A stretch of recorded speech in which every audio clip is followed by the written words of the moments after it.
శ్రీ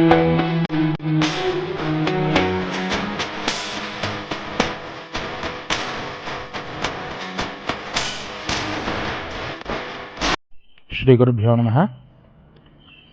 ఈరోజు భోగి పండుగ విశిష్టత, చేయవలసినటువంటి పనులు, ఈ పండుగ ఎందుకు జరుపుకుంటారు అనే విషయాన్ని తెలుసుకుందాం. 3 వేరువేరు కారణాల చేత ఈ యొక్క పండుగను జరుపుకుంటారు. ముందుగా ఈ యొక్క పండుగను పూర్వం ప్రజలందరూ కూడా వర్షాలకు అధిపతి అయినటువంటి ఇంద్రుణ్ణి బాగా ఎక్కువగా పూజించడం ద్వారా అహంకారానికి గురై నాకంటే గొప్పవాడు ఎవరూ లేరు అనేటటువంటి భ్రమతో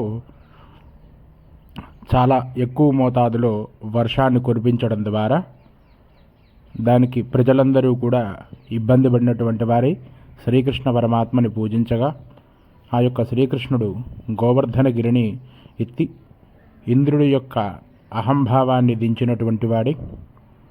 ఆ రోజు ఇంద్రుడికి ప్రీతైనటువంటి రోజుగా ఇంద్రుడికి బహుకరిస్తూ చేసేటటువంటి పండుగ అని కూడా నమ్ముతారు. ఆ విషయాన్ని ఇంద్రుడు తన తప్పుగా తెలుసుకున్నటువంటి వాడే శ్రీకృష్ణ పరమాత్మకి క్షమాపణ చెప్పినటువంటి రోజుగా కూడా దీన్ని నమ్ముతూ ఉంటారు. అదేవిధంగా ఇంకొక విషయం, ఇదే భోగి రోజున గోదారంగనాథ స్వామి వారి కళ్యాణ మహోత్సవాన్ని కూడా చేస్తారు. అయితే ఈ యొక్క ధనుర్మాస ప్రారంభ సమయం నుంచి అంత్య సమయం వరకు కూడా శ్రీకృష్ణ పరమాత్మకి ఎంతో ప్రీతైనటువంటి మాసం ధనుర్మాసం. ఈ యొక్క ధనుర్మాస వ్రతాన్ని ముగించి రంగనాథ స్వామి వారు పరమానంది పొందినటువంటి వారై గోదాదేవిని వివాహం చేసి భోగించినటువంటి సందర్భం కూడా ఈ యొక్క భోగి రోజే అని పురాణం చెబుతూ ఉంటుంది. భోగము అంటే సుఖమైనటువంటిది అని అర్థం కూడా వస్తుంది. అదేవిధంగా దీనికి నిమిత్తంగానే పిల్లలందరికీ కూడా నారాయణ రూపంగా భావించి భోగిపళ్ళు పోస్తారు. అదేవిధంగా ఈరోజు చాలా విశేషంగా శ్రీకృష్ణ పరమాత్మ కూడా భోగిపళ్ళు పోయడం మనం చూస్తూ ఉంటాము. అదేవిధంగా ఇంకొక విషయం ఏమిటి అంటే, వామనావతారంలో ఉన్నటువంటి మహావిష్ణువు బలిచక్రవర్తిని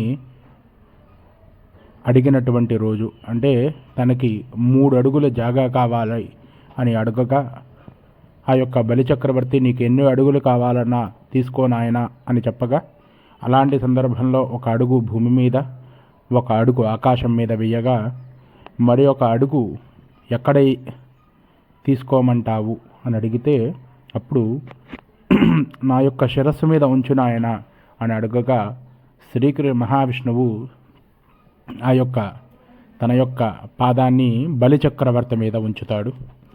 అయితే ఆ యొక్క బలిచక్రవర్తి ఆ యొక్క పాదం బరువుకి పాతాళానికి పంపిన తర్వాత అతనికి ఒక వరం ఇస్తాడు. ఆ యొక్క వరాన్ని ప్రతి సంవత్సరం సంక్రాంతికి ముందు భూలోకానికి వచ్చి ప్రజలందరినీ కూడా ఆశీర్వదించి వెళ్ళేటట్టుగా ఆయన బలిచక్రవర్తికి వరమిస్తాడు.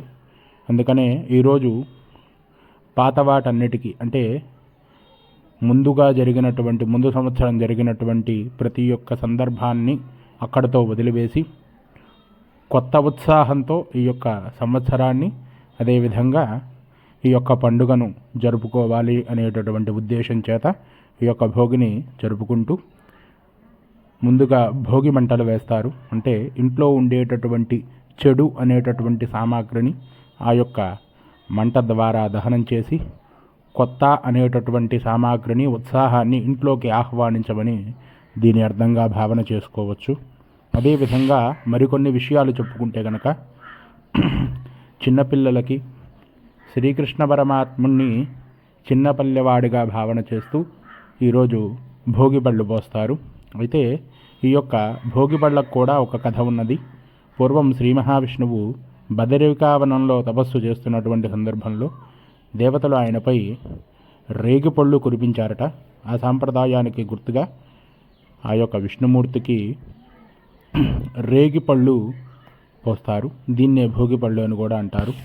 అదేవిధంగా ఇంకొక కథ, రురువు అనేటటువంటి రాక్షసుడిని దహనం చేయడం ద్వారా పాతాళం నుంచి వచ్చేటటువంటి ప్రతికూలమైనటువంటి వాతావరణాలని తొలగించుకోవచ్చు అనేటటువంటి భావనతో భోగిమంట వేస్తారు.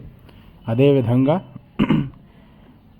ఈ యొక్క భోగి పండుగ రోజు తెల్లవారుజామున నిద్రలేచి ఒంటి నిండా ఆముదము లేదా నువ్వుల నూనె శుభ్రంగా రాసుకొని స్నానాన్ని ఆచరించి దైవదర్శనాన్ని చేసుకొని ఈ యొక్క పండుగ వాతావరణాన్ని జరుపుకుంటూ వెళ్ళమని శాస్త్రం మనకి సూచిస్తూ ఉంటుంది.